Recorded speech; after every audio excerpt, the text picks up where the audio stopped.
Happy Hogswatch, and welcome back to Crit and Crit. I'm Scint. Millennium-handed shrimp! I am Axion. And we are coming back to Pokemon Christmas, as it is becoming that time of year, while we move on to a new holiday special, Terry Pratchett's Hogfather, one of the many, many wonderful entries in his Discworld series.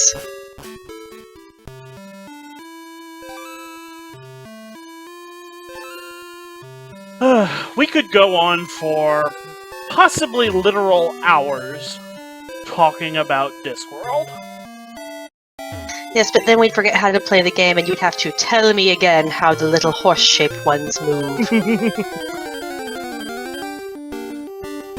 So before we get into the plot proper, we are going to just take a bit and just talk about how much we love Discworld and how much these books mean to us. Yeah. I struggle to think of another book series that hits just quite like Discworld, except for maybe Good Omens, which is one standalone and two also written by Terry Pratchett. So it was just, Pratchett had a way with words, and he is dearly, dearly missed. Screw you, Alzheimer's. Yep. What was your first Discworld? Reaper Man. That's a good one. Someone advised that I should check out the Discworld series, and I don't think it was you. I think it was before we were on fairly regular speaking terms. I do have the bike. Okay. It was before we were really close. Of course you have the bike. You get the bike before you leave Goldenrod.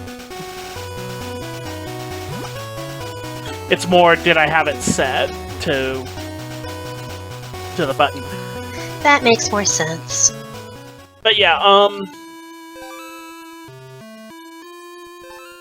someone suggested I should give it a try, and I was working in an office at the time, like I have usually done all my life, and thus I had just started getting into the habit of finding something interesting to listen to while I worked, other than just playing music. So someone who I was friends with at the time gave me a copy of a few Discworld audiobooks. Included in them were Reaper Man, Small Gods, and I wanna say Equal Rights? It was one of the Witches books. We are absolutely going to have to talk about the witches at some point. We absolutely are. But right now, it is Christmas time. What about you? What was your first Pratchett, or first Discworld? Let's see. I'm trying to remember, because in my usual fashion, when I'm testing out a new series, I check out the public library first, which means they're not available in any sort of logical order with my luck, especially with something as sprawling and internally disconnected as Discworld. So I remember there were two that I read really close to each other, but I can't remember which one was first. One was Monstrous Regiment, and one was Night Watch. Night Watch is pretty good. It was, and I loved them, they were hilarious, but I hadn't really yet learned that, you both could and shouldn't read them out of order, because, well, Discworld has so many internal sub-series, which there's continuity within those, and they sometimes interact with each other, but you don't necessarily have to have read them to understand what's going on. They just help and make it more fun. I thought I'd already done this. That's okay. This will be quick.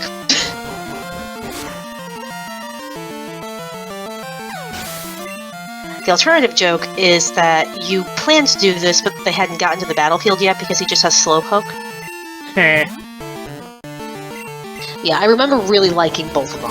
And, reading Nightwatch as the middle of one of those sub-series was, interesting to go back to the other ones, which were essentially pre-character development for several of the characters in there. That was a trip.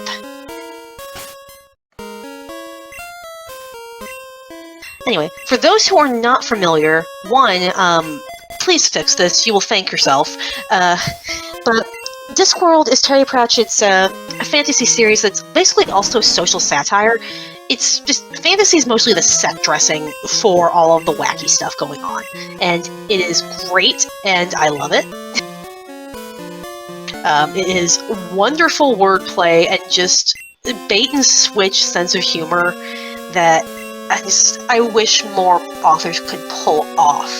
And honestly, one that comes to mind was Howard Taylor's Schlock Mercenary, which has a somewhat similar sense of humor, but a very different set dressing.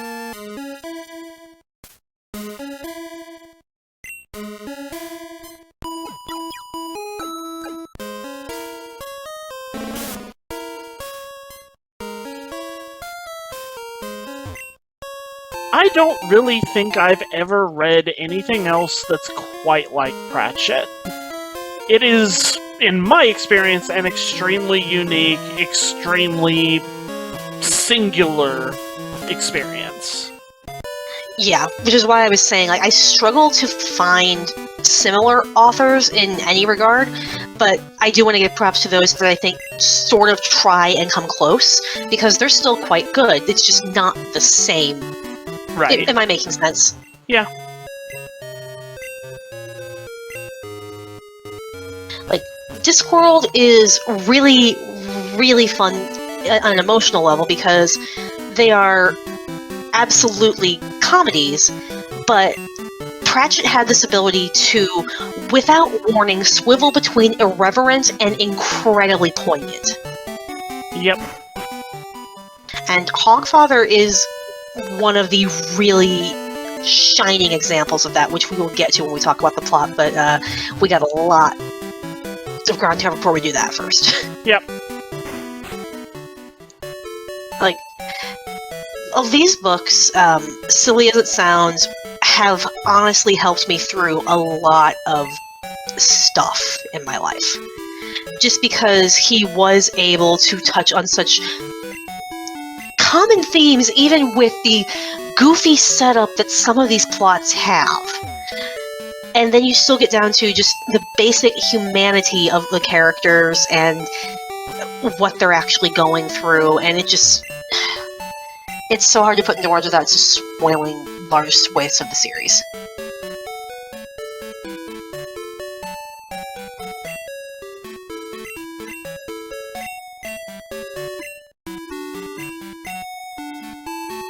Given that we are in a new series, it's time to change all our Pokemon's names to something fitting.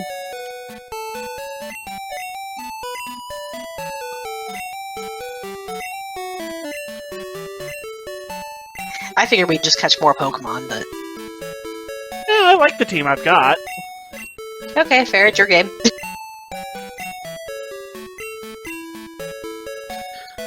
And don't worry, for those who might be unfamiliar with Discworld, we will be catching everyone up with all of the relevant backstory stuff that you need to know in an upcoming episode. Yep. Because, like we said, you don't necessarily have to have read things before, but if you are not familiar with some of the characters who recur across the sub-series, some of the stuff going down is not going to make quite as much sense, but again, given the overall kind of absurdist nature of things, it's kind of appropriate that they don't fully make sense, because some of these characters are literally just like that. And you kind of can glean that pretty easily. Like, he's really good at the establishing character moment, so even if you haven't met these characters in any of their previous books, you generally have a good idea about them.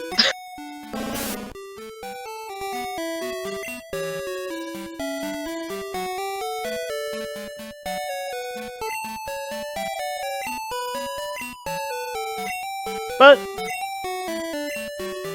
since we did make a passing mention to the various different series in Discworld, I am obliged to ask the obvious question: what is your favorite series in Discworld?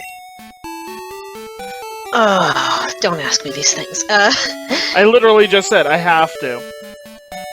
But, like, I like some from all of them much better than I do others. Like, I think the Death series is probably my favorite. Then, I'm not sure if it's the City Watch or the Witches. Though, there's also the Moist books, which, I realize how awful that probably sounds to anyone who hates that word, so, going postal is going to be an experience for them. That's the character's name. Oh dear. It's like, it's hard to pick. It's like, who's your favorite child? Granted, there are probably many parents who can't answer that question, just pretend they can't.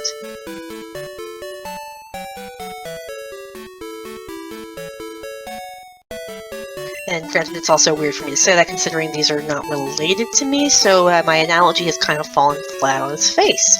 Almost as flat as the Discworld itself! And yes, it is called that because the world is literally flat.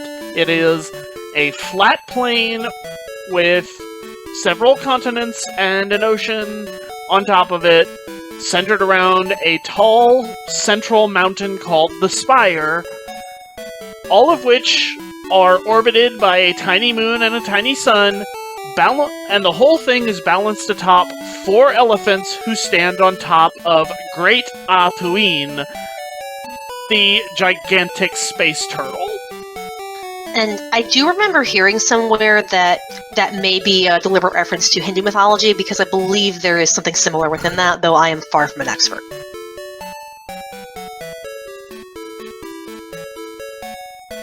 I've got 2 Pokemon left to name, Vaporeon and Quilava.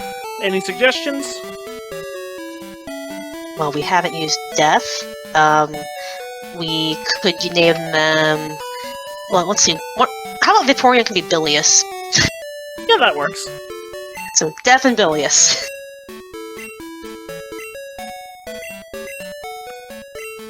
Ooh, or Hex. You should name Rotom Hex. I will change Rotom to Hex. I'll change, Quilava can be tea time. But I like Quilava. Also, I believe, the character insisted it's pronounced Teataima, but we're just gonna say tea time because, it's easier for the... 1 second, puppy!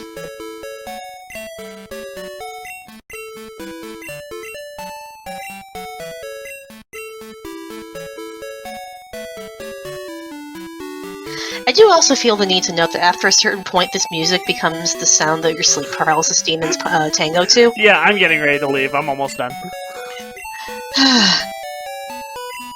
Wrong button. I guess I should probably answer the question since I made you answer it. Honestly, as much as I love the Death books, as much as I love some of the Death books, the first couple of Death books are good, and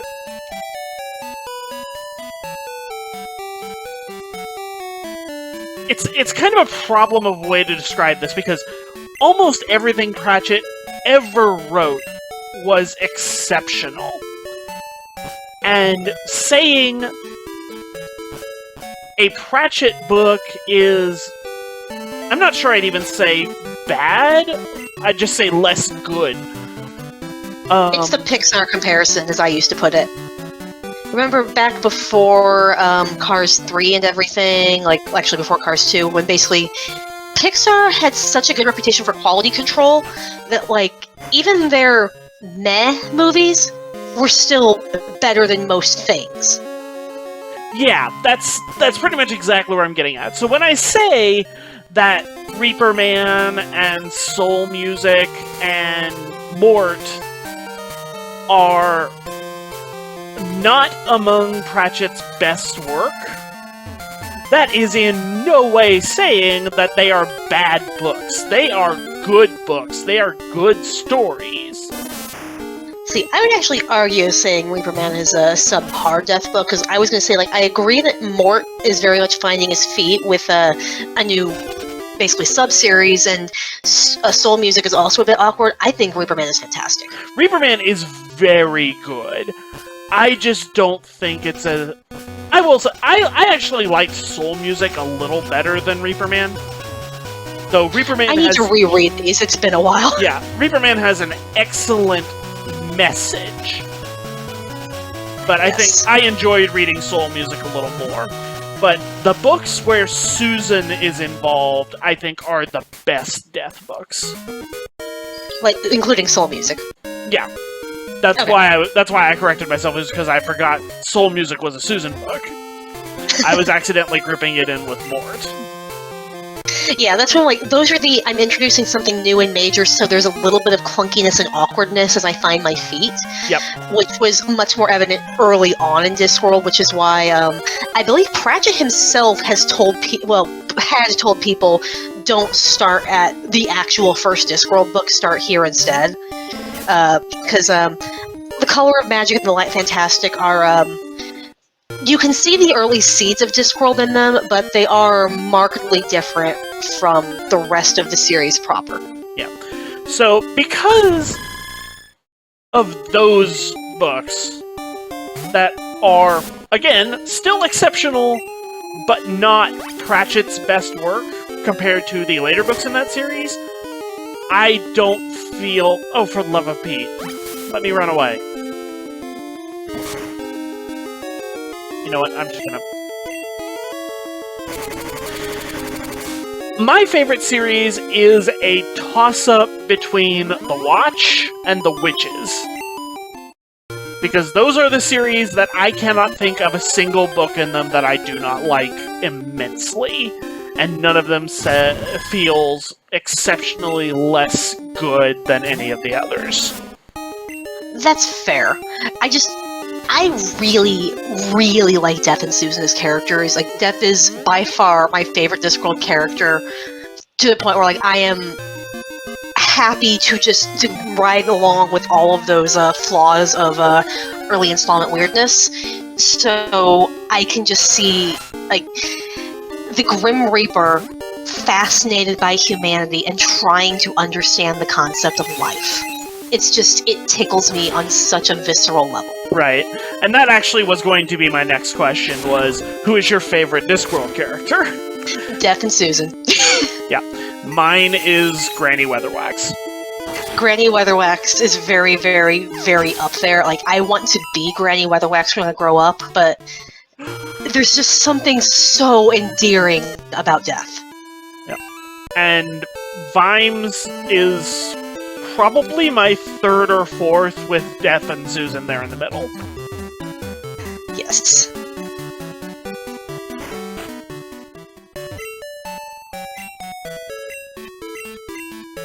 And so, how long has it been since he died? I forget what year he passed.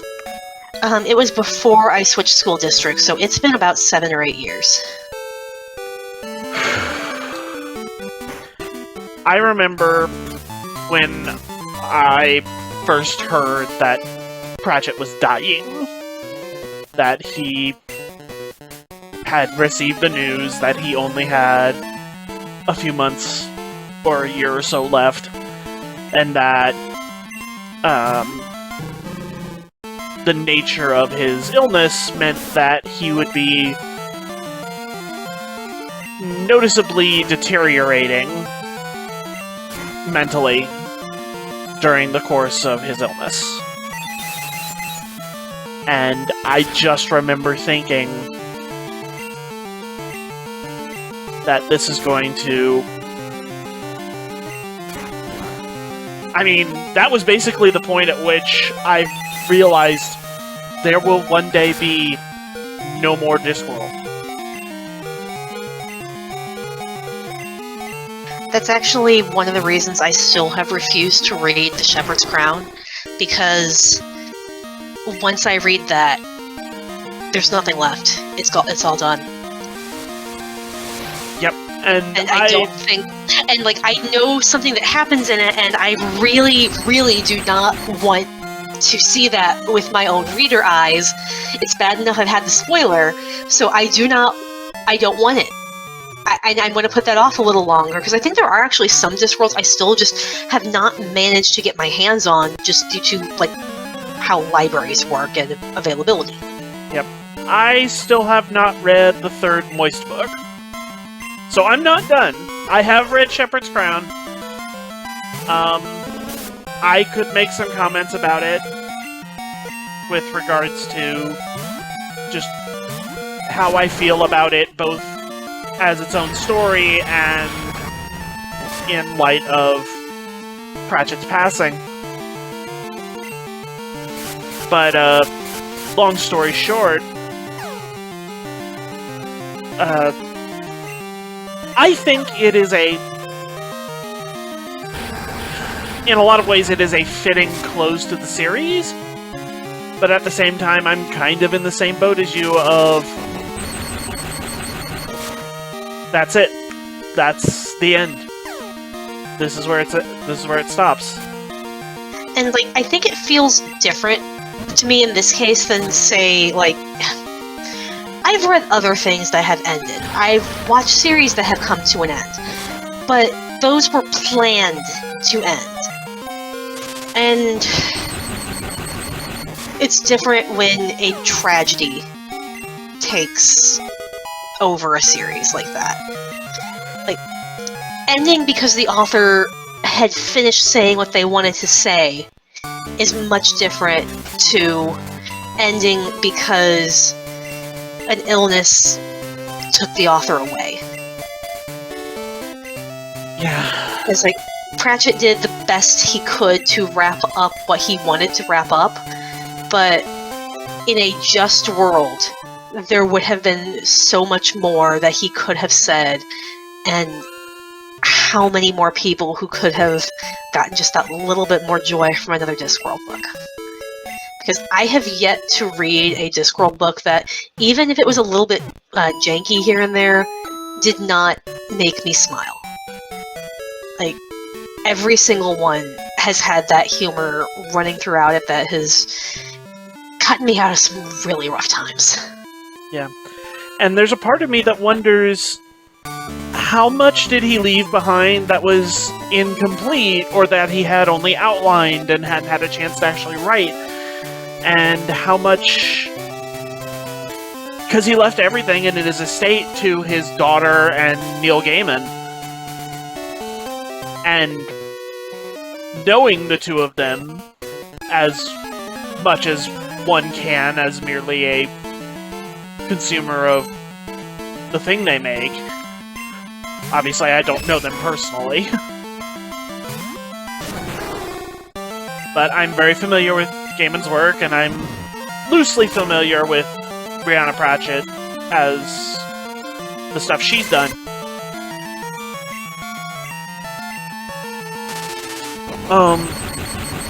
I kind of just wonder how much they have of his unfinished work, and whether any of that will ever see the light of day, or if they are going to feel that the best way to preserve Pratchett's memory is to leave that particular stuff unspoken. Yeah.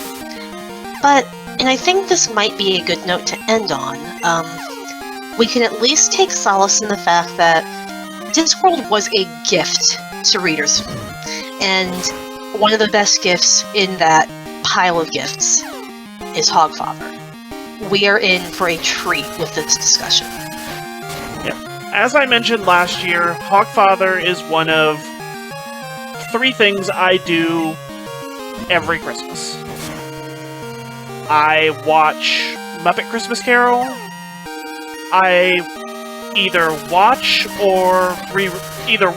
BBC miniseries of Hogfather or reread the book. And I watch the Charlie Brown Christmas. Those are my 3 Christmas traditions. I have another one, but it's mostly just praising my lucky stars that I don't work retail anymore.